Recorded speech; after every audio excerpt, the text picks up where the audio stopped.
ძალიან საინტერესო კალენდარის შემდეგ ჩვენ ისევ პირდაპირ ეთერში ვართ, დავბრუნდით და როგორც იან თქვა, ძალიან საინტერესო თემა გვაქვს და ძალიან საინტერესო სტუმრებთან ერთად. რა თქმა უნდა, ირაკლი, კიდევ ერთხელ შევახსენოთ ტელემაყურებელს და მათ, ვინც ახლა შემოგვიერთდა 1978 წლის 14 აპრილისა და 1989 წლის 9 აპრილის მოვლენები და ის ისტორიები, რომლებსაც ადამიანები აქამდე გადმოცემით უზიარებდნენ ერთმანეთს, უკვე ერთ წიგნად შეიკრება და ამასთან ერთად დოკუმენტურ ფილმსაც გადაიღებენ. სწორედ ამ თემაზე ვისაუბრებთ გადაცემის პირველ ნაწილში და ჩვენი სტუმრები წარუადგინოთ. ანა ბაქანიძე, ფილოლოგი, პროექტის ხელმძღვანელი, ნინო საბაშვილი, ჟურნალისტი, მკვლევარი, მოგესალმებით. ნიკა სანებრიძე, ფილოლოგი, 1978 წლის 14 აპრილის მოვლენების მონაწილე, წიგნის ერთ-ერთი რესპონდენტი. მოგესალმებით და დიდი მადლობა პირველ რიგში გადაცემაში მონაწილეობისთვის. ძალიან საინტერესო თემაზე დაიწყეთ მუშაობა, საქართველოს უახლესი ისტორიის ორი მნიშვნელოვანი თარიღი. ანუ 78 წლის 14 აპრილი, როდესაც ქართული ენის დაცვისთვის გამოვიდა მთელი საზოგადოება და 89 წლის 9 აპრილი. მოდით ვუთხრათ ტელემაყურებელს, რატომ გაჩნდა ეს იდეა და შემდეგ უკვე გადავიდეთ რა თქმა უნდა დეტალებზეც. და რაც თავარია, იმასაც დავამატებთ, რომ გავიგებთ ცნობებს, რომელიც აქამდე ჯერ არ იყო საჯარო და მხოლოდ კულუარებში საუბრობდნენ. მოგესალმებით, ძალიან დიდი მადლობა რომ ამ თემით დაინტერესდით. მოგახსენებთ იმას, რომ იდეა ახალი გაჩენილი არ არის, დაახლოებით 2 წლის წინ ჩვენ დავიწყეთ პირველად ამ პროექტზე მუშაობა და ერთი ნაბიჯი უკვე გადაიდგა, გამოიცა წიგნი საქართველოს სპორტისა და ახალგაზრდობის საქმეთა სამინისტროს ბავშვთა და ახალგაზრდობის განვითარების ფონდის მხარდაჭერით. ეს იყო პირველი ნაბიჯები ერთგვარად 25 ზეპირი ისტორია შეგროვდა 1978 წლის 14 აპრილის მოვლენების მონაწილეთაგან. შემდეგ უკვე ამ წიგნის პრეზენტაციაზევე გაჩნდა სურვილით თხოვნაც მოწოდებაც საზოგადოების მხრიდან, რომ ამოვლენებს ყავდა სხვა მონაწილეებიც, გარდა ამისა 89 წელსაც განვითარდა დაახლოებით მსგავსი მოვლენები, მნიშვნელოვანი მოვლენები ქვეყნისთვის და შესაბამისად იქნებ გაგვეგრძელებინა ეს კვლევა. ბუნებრივია ჩვენ წიგნის გამოცემის შემდეგ გადავწყვიტეთ, რომ კიდე დამატებით თქვა გვემუშავა ამ თემაზე და მართლაც ძალიან საინტერესო ისტორიებს ვაწყდებით. ეხლა უკვე ღია საზოგადოება საქართველოს დაფინანსებით და მხარდაჭერით ვახორციელებთ აი ამ პროექტს და ძალიან მნიშვნელოვანია ჩვენთვის, რომ მოგვეცემა შესაძლებლობა ის ზეპირი ისტორიები, რასაც შევაგროვებთ, გამოვცეთ წიგნად და გარდა ამისა მივცეთ ყველაფერს დოკუმენტური ფილმის სახით და წიგნის პრეზენტაციაზევე დაახლოებით ერთ თვეში დოკუმენტურ ფილმსაც წარმოადგენთ საზოგადოებას. რატომ გადაწყდა, რომ ეს ყოფილიყო ზეპირი ისტორიები? იმიტომ რომ ეს არის კვლევის ერთ-ერთი მეთოდი, ძალიან საინტერესო მეთოდი, ვინაიდან ზეპირი ისტორიები გვაძლევს საშუალებას, რომ ჩვენ მოვლენების პირველ წყაროთაგან გავიგოთ მნიშვნელოვანი ინფორმაციები და თქვენ ბრძანეთ, რომ ბევრი რაღაც, რასაც თქვათ მანამდე კულუარულად ოჯახებში მეგობრებთან ყვებოდნენ ეს ადამიანები, ყველაფერი გამოვა დღის სინათლეზე და ფართო საზოგადოებისთვისაც გახდება ცნობილი. ძალიან საინტერესოა თვითონ აი რესპონდენტებს როგორ არჩევთ, იმიტომ რომ ალბათ ეს ადამიანები მაშინ იყვნენ ერთ გუნდად შეკრული, მაგრამ ბუნებრივია შემდეგ სხვა პირობებს და გარემოებების გამო შეიძლება ზოგიერთი საქართველოშიც კი არ იმყოფება და როგორ ხდება აი ამ ადამიანების მოძიება და თქვათ როგორ ხდება მათთან გასაუბრება. მოგახსენებთ, რომ თავდაპირველად ჩვენ ყავდა მხოლოდ რამდენიმე რესპონდენტი, როდესაც პროექტს ვიწყებდით და იყო ერთგვარი შიშიც იმისა, რომ შეიძლებოდა თქვათ დამატებითი ინფორმაცია ვერ მოგვეძიებინა, მაგრამ თავად რესპონდენტები, ვინაიდან ეს თავის დროზე იყო ერთი დიდი ჯგუფი, ერთი დიდი გუნდი ადამიანებისა, რომლებიც თქვათ სხვადასხვა უმაღლეს სასწავლებელში იწყებდნენ პროცესებს, გულისხმობ ამ შემთხვევაში 78 წლის 14 აპრილს, თავად გვაკავშირებდნენ ერთმანეთთან. ბევრი მათგანი მართლაც არ არის საქართველოში და ჩვენ მათ ვუკავშირდებით სოციალური ქსელების, ტელეფონის საშუალებით და ამ შემთხვევაში ვუგზავნით შეკითხვებს და ისინი თავის პასუხებს გვიბრუნებენ. საქართველოში ვინც არის, ისინი თავად გვაკავშირებენ ერთმანეთთან, გვირჩევენ, ურეკავენ და თავად არიან მონდომებულები, რომ რაღაცნაირად გააცოცხლონ ის პროცესები და თავისი მეგობრებიც, ის ადამიანები, ვინც მათ მხარდამხარ იდგა იმ პროცესებში, ჩართონ აი ამ წიგნის რესპონდენტიც გვესწრება ჩვენ სტუდიაში და მინდა თავად ვკითხო შტაბეჭდილებები დღევანდელი აი იმ დღისადმი, როდესაც ეს დიდი მოვლენები. ერთი მადლობელი ვარ მოწვევისათვის. მე პირველად ვარ თქვენს ტელევიზიაში და მოხარული ვარ რომ აქ ვარ, ჩემთვის ეს დიდი პატივია, იმიტომ რომ თქვენი ტელევიზია ერთ-ერთი ყველაზე უფრო სერიოზული და ძალიან მნიშვნელოვანი ტელევიზია არის და ეს ამ შემიძლია რა ვნიშნავ. რაც შეეხება შეკითხვას, რომელიც თქვენ დამისვით, ვიცით 78 წლიდან იმდენი დრო გავიდა, რომ თითქოს უნდა შენელებულიყო ეს ხო აი რაღაცა გავიწყდება ხო რაღაც ემოცია მაინც ესე იგი ინფორმაცია ხანე არ გავიწყდება ემოცია შეიძლება დაგავიწყდეს რაღაცა ან გაფერმკრთალდეს არა არაფერი მსგავს ესე იგი აი ეს ემოცია დღესაც მახსოვს 20 წლის ვიყავი 20 წლის საკმაოდ ახალგაზრდა მაგრამ აი ეს ემოცია ეს საოცარი განწყობა სხვა შორის აი საოცრება ხო ხდება დედამიწაზე ერთხელ შენთვის არა აი 78 წლის ეს აპრილის დღე 14 აპრილი იყო პირველი და ყველაზე მნიშვნელოვანი საოცრება იმასაც გეტყვით რომ მე ბედნიერება ვქლავთ ხელი მომეწერა საქართველოს დამოუკიდებლობის აქტისათვის მაგრამ ჩემთვის 78 წლის 14 აპრილი ემოციურად უფრო ახალია და ხალისი რაღაცა ხალასი ეს საოცარი რაღაცა იყო რა ჯერ ერთი სანამ დეტალებს გეტყოდეთ ისიც მე გითხრათ რომ მე ვარ რესპონდენტი და სხვები არ არიან ეს არნიშნავს რომ ესე იგი მე არც პირველი ვიყავი ალბათ მათ შორის და არც უკანასკნელი თუმცა საკმაოდ აქტიურად ვიყავი ჩაბმული და მიდასტურებიანავე შემოხნაგებით ამას იმაშიც ადასტურებს რომ ამ გოგონება თვითონ მომძებნეს მე არც ვიცი როგორ მომძებნეს ალბათ რაც მოუთხრეს მომძებნეთო ესენ თვითონ გეტყვიან ამას მაგრამ მე უნდა ვთქვა რომ ქართველი იციან თქვენი პროფესიული საიდუმლოა და პროფესიული ამბავია და კარგია მე ეს ნიშნავს რომ კარგი ჟურნალისტები ხართ უკაცრავად ამ და არ მოგეუნებოდეთ ამას რა თქმა უნდა მაგრამ კარგია მაგრამ მე რამე გითხრათ იცით ეს იყო ალბათ ყველაზე უფრო თავგანწირული ბრძოლა რა იმიტომ რომ შემდეგ 80-იანი წლების მეორე ნახევარში რაღაცა ეს მაინც უფრო სისტემური იყო უფრო პოლიტიკურად უფრო მომზადებული და მომწიფებული იყო საკმაოდ გააზრებულიც იყო მაშინაც იყო ეს გააზრებული რა თქმა უნდა მაგრამ ძალიან ემოცია ჭარბობდა რა თქმა უნდა ეხლა გასაღები ამ საქმისა არის ჩემს პროფესიაში როგორც თქვენ წაიქცეთ ფილოლოგი ახლა თქვენ წარმოიდგინეთ აღმოვაჩინეთ რომ 78 წლის 14 აპრილის შემდეგ ქართული ენა სახელმწიფო აღარ იქნება ვიღაც და ქართული ფილოლოგია და ქართული ფილოლოგი ვარ ხო ბიცარია ხო გასაგებია რა აი ჩვენ გეუბნებიან რომ ვიღაცებმა გიცხეს არა ეს ახალგაზრდების ინიციატივა იყო ძირითადად ფილოლოგების რა თქმა უნდა მაგრამ მე ჯერით მინდა ვახსენო ის ადამიანები რომელთა გარეშეც არაფერი არ გამოვიდოდა ჩემი ამხანაგები ჩემი მეგობრები თქვათ ვასიკო მაღლაფერიძე ქალბატონი თამარ ნახარობლიძე თქვათ ნოდარ გრიგალაშვილი მეთმა განაცხოს მისი სული გარდაიცვალა და ცოტა ხნის წინ თამარ ვასაძე თქვათ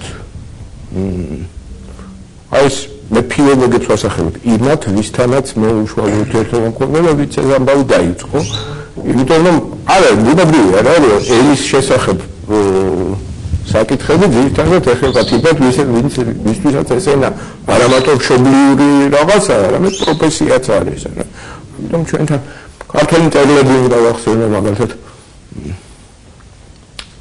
ბატონი აკაკი ბაქრაძე ვთქვათ რომელმაც რა თქმა უნდა დაიკავა პრინციპული პოზიცია ბატონი ნედავწუ ლეისკირი რომლის სიტყვაც სხვათა შორის რომელთაც ის გამოვიდა მწერალთა კავშირის ყრილობაზე თუ შეკრებაზე ხომ ზუსტად ვერ გეტყვით ეს არის საოცარი სიტყვა ის არ უნდა დაიკარგოს რა თუ სადმე არის აი თქოთ თქვენ მოვიძიეთ და დაბეჭო ეს არის სიტყვა რომელიც არასოდეს არ დაიკარგება რა ისეთი რაღაცა იყო მე მახსოვს ეს ქალბატონები გამოვიდნენ იქა რეზო ჯაფარიც ბატონი რეზო ჯაფარიც უკაცრავ ეს ასე ეხლა 14 აპრილი ეს იყო აიზბერგის ზედა მხარე სინამდვილეში ჩვენ ეს ამბავი ვიცოდეთ ერთი თვით ადრე დაახლოებით ახლა მე ზუსტად ვერ გეტყვით იმიტომ რომ მოგახსენებათ ეს იყო კონსტიტუცია და მიღებული იყო კონსტიტუციას წინ უსწრებს ხოლმე განხილვა ეს ჩვეულებრივი პროცედურაა დაახლოებით ერთი თვით ადრე და დაახლოებით ამ დროს გავიგეთ რომ აი ეს მუხლი არის იყო სხვაჩოს კიდევ მეორე მუხლი რომელიც აგრეთვე ძალიან საშიში იყო და ის დარჩა თუმცა არ განხორციელდა რა თქმა უნდა 78 წლის კონსტიტუცია უბრალოდ 77 წლის საბჭოთა კონსტიტუცია იმიტომ რომ ჯერ საბჭოთა კონსტიტუცია მიიღეს მე რესპუბლიკებმა 78-ში რესპუბლიკების საუკე კონსტიტუცია იყო 77-ში საბჭოთა აი საბჭოთა კონსტიტუცია ამბობდა ამტკიცებდა თუ ასაბუთებდა ვიცი რომ არსებობს ახალი ისტორიული ერთობა საბჭოთა ხალხი რა არის საბჭოთა ხალხი ხო ეს ნიშნავს რომ არის არა ქართველი არა ლატვიელი, არა უკრაინელი, არა, არამედ რაღაცა საბჭოთა ხალხი, კაცმარიცის რა. და ამას ლოგიკურად მოყვა ისე ხო შეიძლება რომ ენაც დასაჭიროა მაშინ რა, სახელმწიფო ენა ხალხის, ესე იგი, რესპუბლიკების. ეს არ ფიქრობთ რომ საქართველოს შემთხვევაში იყო ყოველთვის საქართველოს კონსტიტუციაში ამოიღეს ქართული საუბარი, არა, ასე ამოიღეს თქვათ სომხური ენის სტატუსი, ასე ამოიღეს ლიტვური ენის ყველა. და სხვაჩვენს ყველა გაიგონეს მე რომ ესე ჩვენი გამოსვლები იყო. ეს საოცარი რაღაცა მოხდა რა. ბატონი უკაცრავად თქვენ კონკრეტულად ამ წიგნში თუნდაც თქვათ აი ამ კრებულში რომელ ისტორიებს მოგიყვებით იცით რა 14 აპრილი როგორ იყო ეს კიდე ამას ყველა მოგიყვება ასე ვთქვა. მე მოგიყვებით ასეთ რამეს რომ ჩვენ ფილოლოგები როდესაც დავიგეთ რომ ასეთი ამ ქართველი ფილოლოგების გულისხმობს იმიტომ საერთოდ იყო კიდე ხო ეხლა სტუდენტი უკვე მოქალაქეა რა ჩვენთვის ეხლა ეს არის აბანური ჭეშმარიტება და საბჭოთა კავშირში ეს აბანური ჭეშმარიტება არ იყო სტუდენტი ეს იყო პატარა ბავშვი რომელსაც უნდა როგორც გეტარებინა რაღაც ასეთი ამბავი იყო და აღმოაჩინეთ რომ აი ამ განხილვაში სტუდენტები თურმე ვერ მიიღებთ მონაწილეობას როგორც სტუდენტები იმიტომ რომ არ არის გათვალისწინებული თქვათ ფილოლოგიის ფაკულტეტის შეკრება სტუდენტების ანუ არ არის ეს გათვალისწინებული რა და თუ გინდა რომ ესე იგი შენი აზრი გამოთქვა კათედრაზე მოხდე კათედრას უნდა მოახსენო მე ეს მოახსენებ და მე გავიხსენებ ერთ ისტორიას რომელიც ყველას ახსოვს რა თქმა უნდა ვინც ჩემთან ერთად იყო და არ იყო იმასაც როცა ეს გავიგეთ მივედით ჩვენ ფაკულტეტის დეკანატში თბილისის სახელმწიფო უნივერსიტეტში მაშინ დეკანი იყო ბატონი ოგუჯახენ თიბიძე დღესაც მახსოვს მისი თვალები რომ აიგო ჩვენ ვხარით რომ ჩვენ ვართ საბჭოთა მოქალაქეები მეგობრებო და თქვენ გვართმევთ ხმას რომ ჩვენი პოზიცია დავაფიქსიროთ კონსტიტუციის ამ მუხლის 75 მუხლი იყო ეს 75 მუხლის მიმართ და ჩვენ ესე იგი ვითხოვთ რომ მოიწვიოთ შეკრება სტუდენტების და პროფესორ მასწავლებლების კი ბატონო და აი გავაფიქსიროთ ჩვენ ოფიციალურად იმიტომ რომ განხილვა ხო რას ნიშნავს განხილვა ნიშნავს რომ შენ შეგიძლია ეს დააფიქსირო შენი პოზიცია და საკონსტიტუციო კომისიას გაუგზავნო. საკონსტიტუციო კომისია მაშინ იყო უმაღლესი საბჭოს პრეზიდიუმი თუ რაღაც. ხო. ну, აღმოჩნდა საბჭოს ხო ყველაფერი წინასწარ იყო განსაზღვრული და დაგეგმილი და რაღაცა და ამ გეგმაში ეს არ შედიოდა. ხო და აი ჩვენ ვიომეთ ორი კვირა. შემეტიც. ეს 14 აპრილამდე რომ ესეთი შეკრება შემდგარიყო და შეკრება შედგა. მეცად გეტყვით, მან მიიღო გადაწყვეტილება, სადაც ესე იგი მოთხოვნილი იყო, რომ ესე იგი ქართული ენის სახელმწიფო სტატუსი ამდგარიყო, დაბრუნებულიყო. და ჩვენ ეს ისტორიული ფაქტია და მე გითხრათ ქალბატონმა თამარ მახარობლიძემ ბატონმა ნოდარ გრიგალაშვილმა და თქვენმა მონამორჩილმა მე ეს გადაწყვეტილებას წავიღეთ კავშირ გამგებლობის სახლში და გავამგზავნეთ არა თბილისში დაძლეული პოსტით მე როგორც ასე გამოწერა მე გაცლებთ ალბათ მეტი 8 ხელმოწერა შემოგროვეთ 3 დღის მანძილზე მე კიდე ხო წარმოგიდგენიათ რა საშიში იყო ესა ჩვენს მეგობრებს შორის ზოგს ვიცნობდი, ზოგს არ ვიცნობდი. და თან აუცილებლად სტუდენტებს უნდა მოეწერათ ხელი, კაც შეიძლება რომ უფროსებს მოეწერათ რაღაც ეს იმასაც ყვები რომ შენ აგულიანებო არა ამათ. აი თქვენ წარმოიდგინეთ, საკმაოდ ბევრი ადამიანი სწავლობდა ფილოლოგიის ფაკულტეტზე. ყველასთან მივედით. აბსოლუტურად ყველასთან. ну ვინც გამოჩნდა რა თქმა უნდა სახში არ დაიმალა ერთთვის მანძილზე. და სულ სამი შემთხვევა მახსოვს რომ უარი მითხრეს გამოწერეთ. ანუ ხო რა, აბსოლუტურად ეს უბრალოდ ეს არ არის 2/3 და 3/4 რაღაცა. ეს არის რაღაცა 99 მეასები. აი საბჭოთა კავშირის დროს რომ არჩევნების დროს გამოცხადებას რო წერდნენ ხოლმე, გახსოვთ, თქვენ არ გახსოვთ, მე მახსოვს. 99.9% თუ არ მიიღებდა მონაწილეობას არჩევნებში, რომელიც არჩევნები არ იყო, ერთი კაცი უნდა გერჩია, სხვა არავინ არ და ვიღაცას მოხსნიდნენ, აუცილებლად. 99.98% რო ყოფილიყო, ხო? მოხსნიდნენ რაც რა შეიძლება. ხო, აი ესეთი ამბავი იყო. ეს ძალიან საკმაოდ საშიში ამბავი იყო რა. ჩვენ არ გვეგონა თუ შეგჩებოდეს. არც არავის არ ეგონა რა დაიჭირა. ესა ერთი თვის განმავლობაში რაღაცა სამხედრო წესით ცხოვრობდით. სად ვიყავით, როგორ ვიყავით, რა ვაკეთებდით. თული ამბავი იყო. მე უნდა ვთქვა, რომ უფროსებიც ძალიან მათი უმრავლესობა რა თქმა უნდა ხარჯს გვიჭერდა. გასაგებია რა. ესენი იყვნენ ჰუმანიტარები, მაღალი განვითარების ხალხი. ზოგიერთის გახსენება, მე მინდა განსაკუთრებით ახალგაზრდა ლექტორები. მაშინ ახალგაზრდები იყვნენ, მაგალითად, მახსოვს ბატონი ილუზა ევგენიძე, რომელიც ცოტახანია გარდაიცვალა, ჩემი ლექტორი იყო საწყალი. კარგი კაცი ძალიან.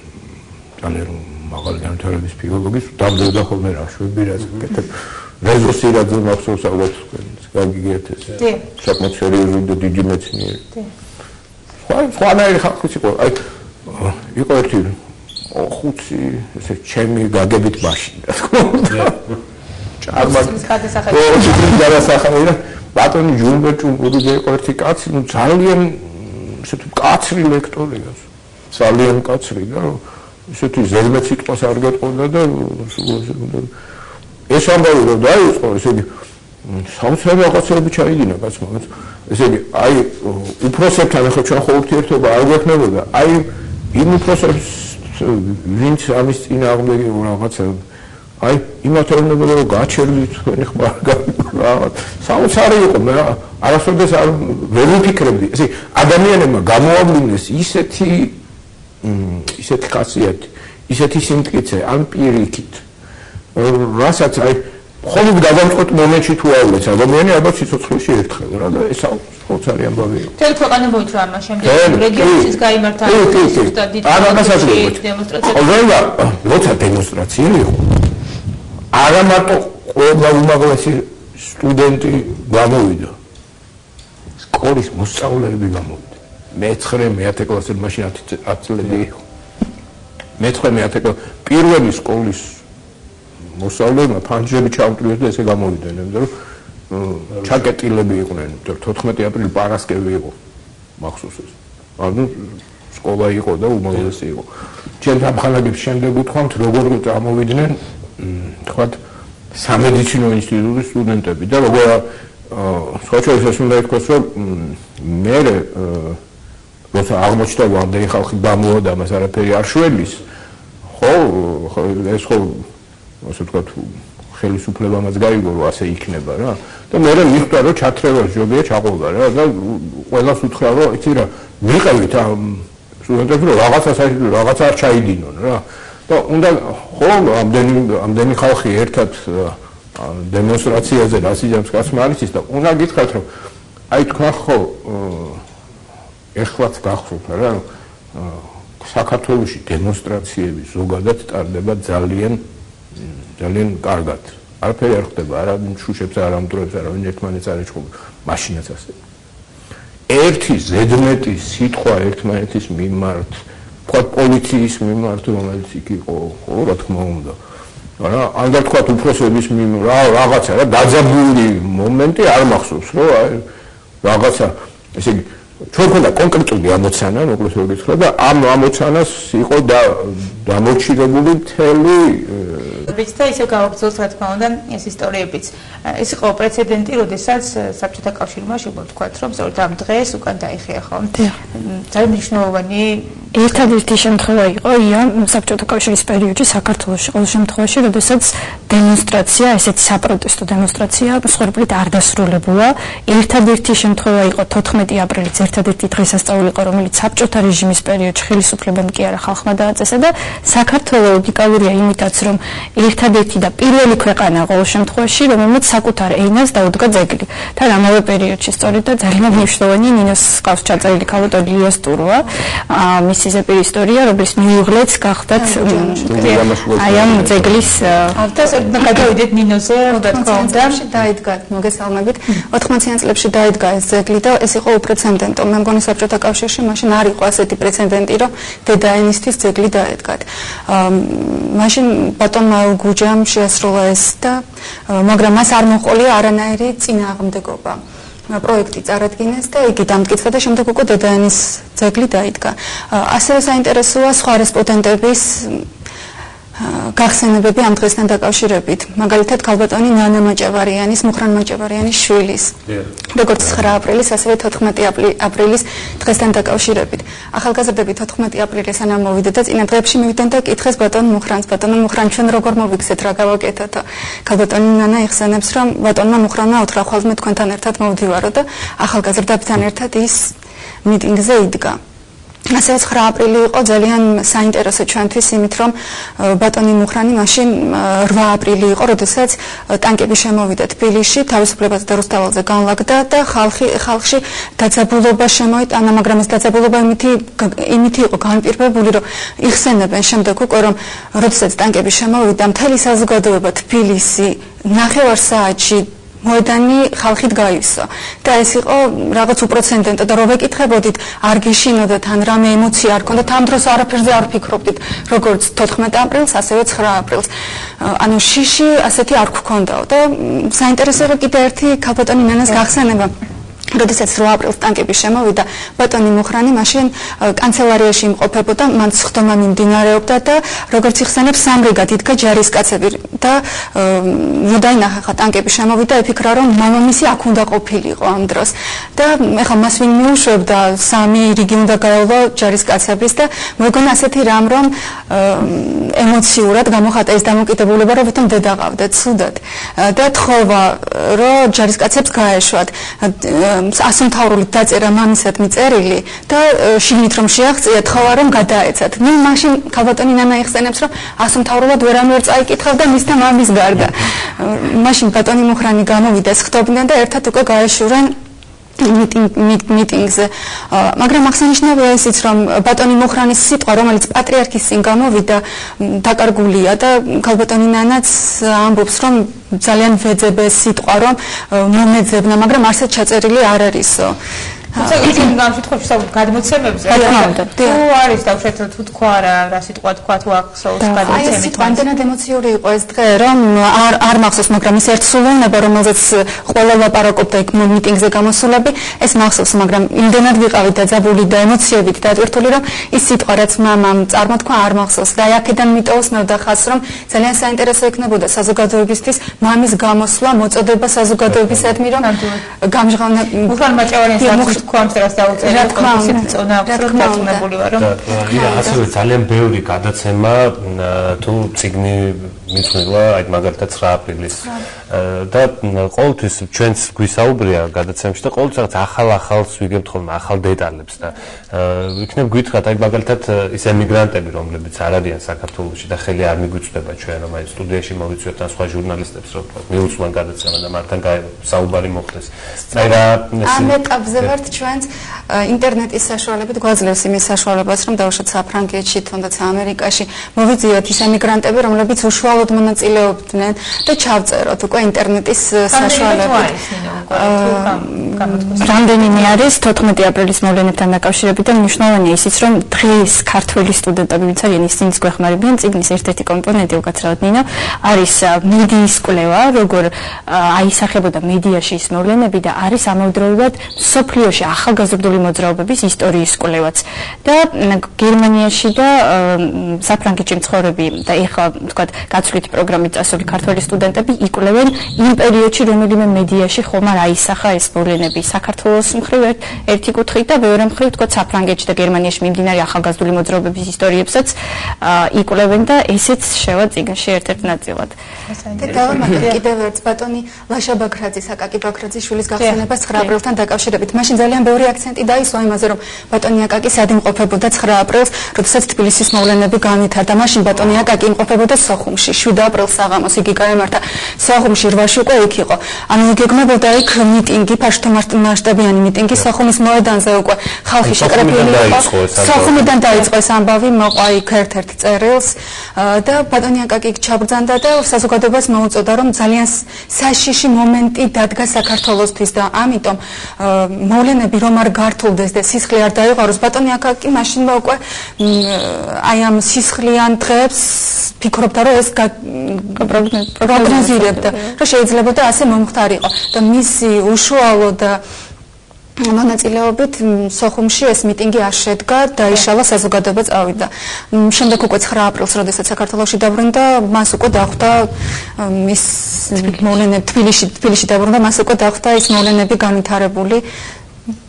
მე მინდა გითხრათ, რომ 9 აპრილის მოვლენები აფხაზეთთან და სოხუმთან პირდაპირ არის დაკავშირებული, იმიტომ რომ 9 აპრილი ფინალური აქტი იყო და გამოსვლები და თბილისში დაიწყო, იმიტომ რომ სოხუმში ვითარება აირია და მასთან დაკავშირებით, სწორედ მე მახსოვს, იქ იყო დავა იმასთან დაკავშირებით,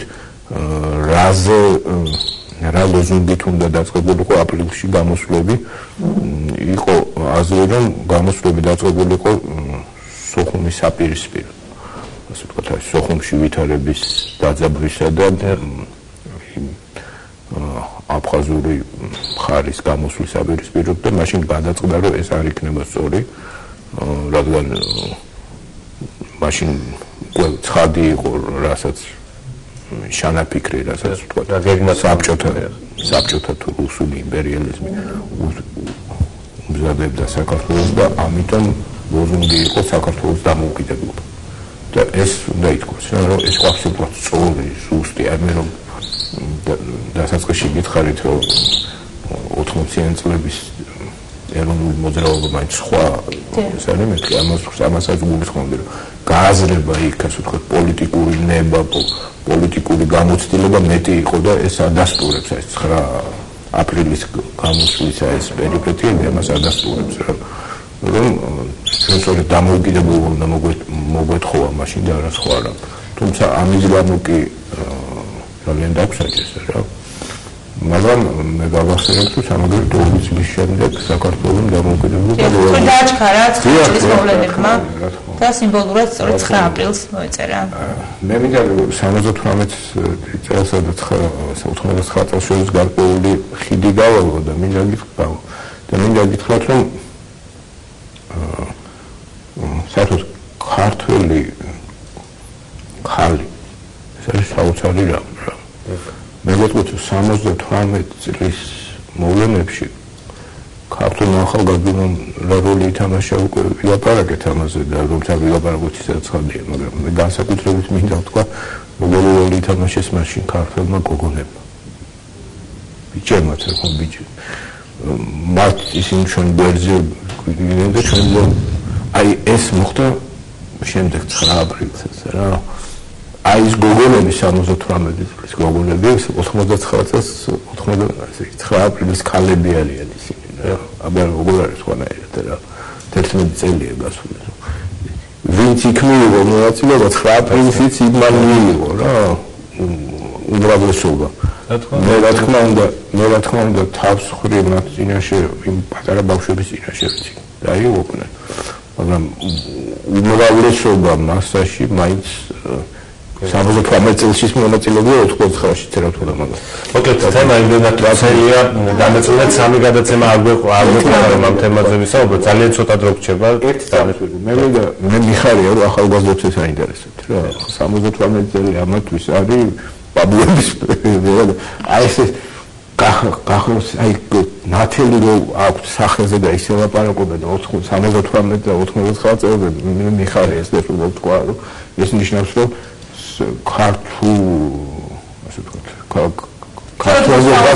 ქართულობას თავისი მომავალი აქვს აღმოსავლეთ და დასავლეთ შორის რაღაც არის ეს შესაძლებელი გოგონები რომელსაც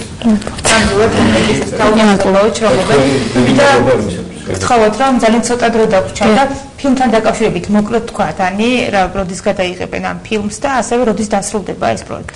პროექტი დასრულდება ივნისის ბოლოს, ერთობლივად მოხდება წიგნისაც და დოკუმენტური ფილმის პრეზენტაციაც. ჩვენ აი ამ საუკეთესო, ასე ვთქვათ, ყველა მოგონება მნიშვნელოვანი და საუკეთესო აბუნებრივია, მაგრამ განსაკუთრებული დეტალები არსებობს ცალკეულ მოგონებებში და სწორედ იმ რესპონდენტებს დამატებით ჩავწერთ დოკუმენტურ ფილმში და გარდა ამისა ფილმში ბუნებრივია წარმოდგენილი იქნება ძალიან მნიშვნელოვანი საარქივო მასალები და ფოტო მასალები აი ამ მოვლენებთან დაკავშირებით. თუმცა ეს არ იქნება მხოლოდ 89 წელზე და 78 წელზე იქნება ზოგადად მე-20 საუკუნეში ახალგაზრდების საპროტესტო მოძრაობაზე და ახალგაზრდული მოძრაობების ქრონიკებზე. და შეიძლება თქვათ, არ დაუკარგოთ ამ ადამიანებს წვირით თქვათ. ფილმზე მუშაობს დამოუკიდებელ რეჟისორთა ჯგუფი, ჩვენც ვეხმარებით ბუნებრივია მათ და გარდა მასალები იქნება სხვადასხვა საარქივო, ასე ვთქვათ, ინსტიტუციაში დაცული მასალების საფუძველზე მომზადდება ეს ყველაფერი.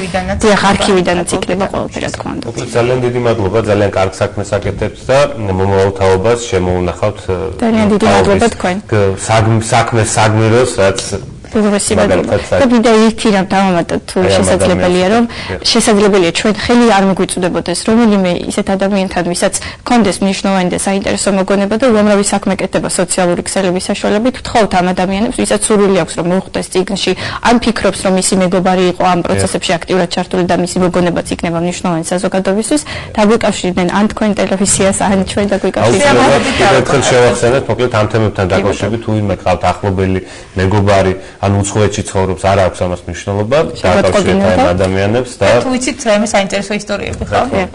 და ძალიან დიდი მადლობა უნდა გითხრათ კიდევ ერთხელ და იმედია რომ ეს წიგნი რო გამოვა, მე ისე მოხვალ ჩვენთან და ასევე ფილმიც არ მარტო წიგნი იქნება ჩვენთან პრეზენტირებული ეს. დიდი მადლობა. გაშთევებით კეთილი სურვილებით, ბატონიკა, ძალიან დიდი მადლობა რომ გაიხსენეთ ჩვენ სტუდიაში ეს ისტორიები. გამახსენებინეთ ჩემს ახალგაზრდობაა და ყოველთვის კარგია. და ჩვენთვის ძალიან მნიშვნელოვანი და არა მხოლოდ ჩვენთვის, ნებისმიერი ქართველისთვის ეს დღე არის ერთ-ერთი მნიშვნელოვანი და ეს ყველამ უნდა იცოდეს ეს ისტორიები და ძალიან მიხარია რომ ის ერთ წიგნად შეიკრება. გაშთევებით კეთილი სურვილებით. ჩვენს ეთერში ახლა სიუჟეტის დრო დგება ირაკლი გუშინ მერაბ ბერძენიშვილის სახელობის კულტურის ცენტრ მუზეში ძალიან საინტერესო მხატვრის გამოფენა გაიხსნა. ჩვენ შეგვიძლია ვნახოთ ჩვენი კორესპონდენტის თამთა ელისაბედაშვილის მიერ მომზადებული სიუჟეტი, შემდეგ კი სტუდიაში უკვე გამოფენის ავტორი თავად შემოგვიერთდება.